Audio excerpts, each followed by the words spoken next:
నమస్తే. మనం గత వీడియోలలో సంతాన సాఫల్యానికి చికిత్స గురించి మనం మాట్లాడుకుంటా ఉన్నాం. అందులో భాగంగానే ఈరోజు అలిగోస్పర్మియా లేదా శుక్ర క్షయం ఆయుర్వేదంలో ఏదైతే వర్ణించబడిందో శుక్రధాతు యొక్క క్షయాన్ని మనం మోడర్న్లో అలిగోస్పెర్మియా లేదా స్పెర్మ్ కౌంట్ తగ్గడంగా చెప్పుకుంటున్నాం. ఈ స్పెర్మ్ కౌంట్ తగ్గడం వల్ల మేల్ ఇన్ఫెర్టిలిటీగా పరిగణించబడుతుంది. WHO వారి నిర్వచనం ప్రకారం 15 మిలియన్ల కౌంట్ ఇన్ 1 ml లిక్విడ్ కంటే తక్కువ ఉంటే కనుక దాన్ని అలిగోస్పెర్మియాగా పరిగణించవచ్చని వారు నిర్వచించారు. సో మనం ఈ తక్కువ కౌంట్ ఉండడం వలన అది అండంతో చేరి ఫలదీకరణ చెందలేక గర్భం వచ్చే ఛాన్సెస్ తగ్గుతున్నాయి. కాబట్టి ఈ అలిగోస్పెర్మియాకి లేదా శుక్ర క్షీణతకి కారణం ఏంటి, దాన్ని మేనేజ్మెంట్ ఎలా చేసుకోవాలి, దానికి సంబంధించి ఆయుర్వేద ద్రవ్యాలు ఏమున్నాయి అనేది ఈరోజు మనం చర్చిద్దాం. అన్నిటి కారణాలలాగానే ఆయుర్వేదంలో త్రిదోషాలు ప్రకోపం చెంది తద్వారా శుక్రధాతువును చేరి వాటిని క్షీణింపజేయడం జరుగుతుంది.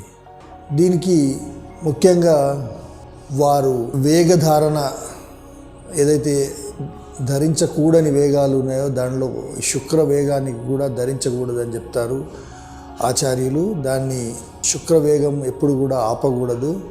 రెండవది, మీరు తీసుకునే ఆహార విహారాలు మంచి సమతుల ఆహారం ఆరోగ్యకరమైన శరీరానికి ఎలా అవసరమో శుక్రధాతు వృద్ధికి కూడా దానికి ఏదైతే ఆయుర్వేద సంహితల్లో చెప్పారో శుక్ర వృద్ధి గుణ గల ఆహారాన్ని మనం ఇవ్వవలసి ఉంటుంది. అది తీసుకున్నప్పుడు శుక్రధాతు నష్టం జరుగుతుంది.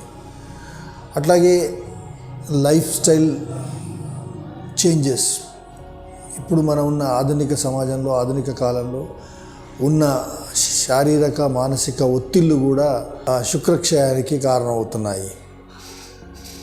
దీన్ని శుక్రధాతువును పెంచుకునే యోగాలు కాకుండా మనం నిత్య చేయాల్సిన ఆహార విహారంలో మార్పులు చాలా అవసరం. ముఖ్యంగా శక్తిని పెంచే, శక్తిని వృద్ధి చేసే, వీర్య కణాలను వృద్ధి చేసే ఆహారం తీసుకోవాలి. అందులో ముఖ్యంగా వచ్చేసి పాల పదార్థాలు, అంటే ముఖ్యంగా నెయ్యి, సమతుల ఆహారం, ఇవి కనుక రెగ్యులర్గా సమృద్ధిగా తీసుకుంటే శరీరాన్ని ఎలా సమతూకంగా ఉంచుతుందో అట్లాగే వీర్యవృద్ధిలో కూడా ఇవి ఉపయోగపడతాయి. తర్వాత వృద్ధికి నియమిత జీవన విధానం, నియమబద్ధ జీవనం, అట్లాగే నియమబద్ధ ఆహార విహారాలు ఇవన్నీ కూడా చాలా ముఖ్యమైనవి.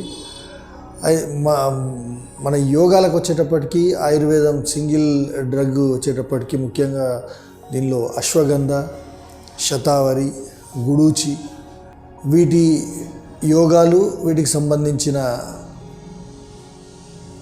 మందులు ఏవైతే మన మార్కెట్లో దొరుకుతున్నాయో వాటిని కూడా మనం వాడవచ్చు.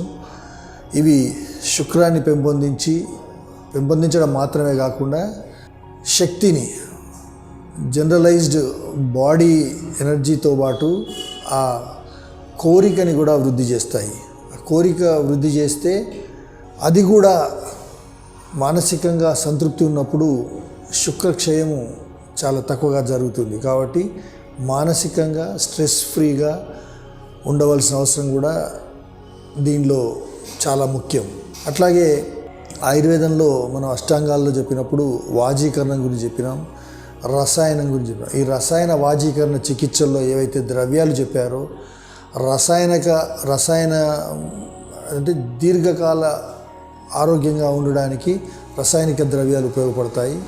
అట్లాగే దీర్ఘకాలిక పుంస్త్వ చికిత్స అని చెప్పవచ్చు. ఈ వాజీకరణానికి సంబంధించి లైంగికంగా చాలా కాలం ఆరోగ్యంగా ఉండడానికి చేయవలసిన ఆహార విహారాలు తీసుకోవలసినవి అవన్నీ కూడా మన వాజీకరణలో చెప్తారు. ఆ వాజీకరణ ద్రవ్యాలను ఇటువంటి శుక్రధాతు నష్టం ఉన్న వ్యక్తులకు మనం సూచించడం జరుగుతుంది.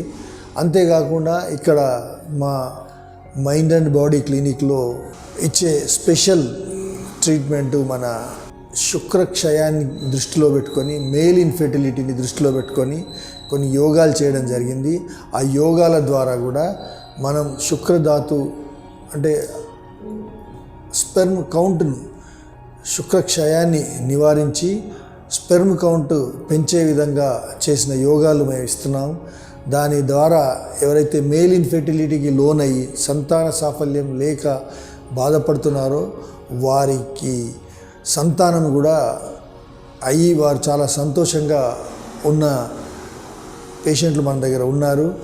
కాబట్టి మేల్ ఇన్ఫెర్టిలిటీ అనేది ఎప్పుడూ కూడా నెగ్లెక్ట్ చేయొద్దు. మేల్ ఇన్ఫెర్టిలిటీకి చాలా చక్కని మార్గాలు, చక్కని చికిత్స మన దగ్గర లభ్యమవుతుంది. మేల్ ఇన్ఫెర్టిలిటీ అనేది సంతాన సాఫల్య లోపానికి 1/3 కారణంగా ప్రపంచంలో చూస్తున్నాం.